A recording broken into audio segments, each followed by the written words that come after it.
Halo semuanya, perkenalkan nama saya Rizky Andika Dewandana. Saya dari Lembaga Kebijakan Pengadaan Barang dan Jasa Pemerintah. Unit kerja saya berada di Direktorat Advokasi Pemerintah Daerah. Sebagai ASN, di Direktorat Advokasi Pemerintah Daerah atau D42, kita mempunyai peran strategis untuk menerapkan wawasan kebangsaan dan bela negara. Ini bukan cuma soal upacara atau pakai batik, tapi lebih ke etos kerja dan integritas kita sehari-hari. Penerapan wawasan kebangsaan atau cara pandang kita terhadap bangsa dan negara di tempat kerja ini bisa diterapkan dengan cara mengutamakan kepentingan nasional, menghargai keberagaman, dan mematuhi aturan dan prosedur. Untuk penerapan bela negara ialah sikap dan perilaku kita untuk menjaga keutuhan NKRI.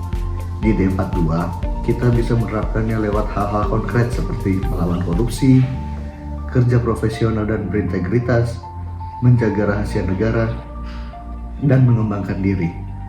Jadi intinya, wawasan kebangsaan dan bela negara di tempat kerja lo itu bukan cuma sekedar teori.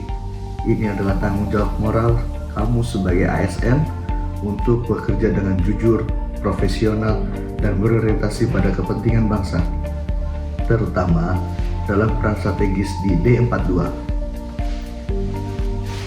Ada loh beberapa contoh penerapannya untuk melakukan penerapan wawasan kebangsaan dan penerapan bela negara.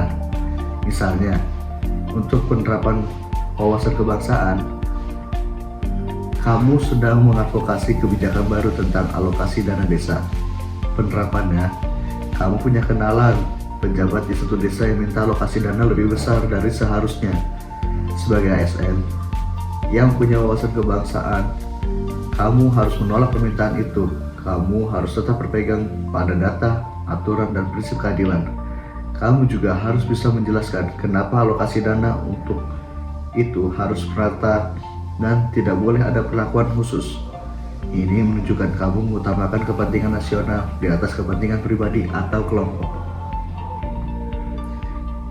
Untuk contoh penerapan bela negara, misalnya kayak kamu sedang memeriksa dokumen pengajuan dari pemerintah daerah terkait proyek infrastruktur. Penerapannya tuh, kamu harus teliti. Saat kamu menemukan ada indikasi markup atau harga yang digelembungkan pada dokumen tersebut, sebagai wujud bela negara, kamu nggak boleh diam. Kamu harus lapor temuan ini ke atasan kamu atau ke unit kerja pengawasan internal. Kamu tidak boleh membiarkan uang negara dikorupsi, karena itu sama saja dengan membiarkan aset negara dirusak. Kalau ada contoh penerapan gabungannya, misalnya seperti ada pejabat daerah yang datang dan mengajak kamu makan siang mewah di luar kantor. Pejabat itu meminta kamu untuk memuluskan proses perizinan yang sedang diajukan.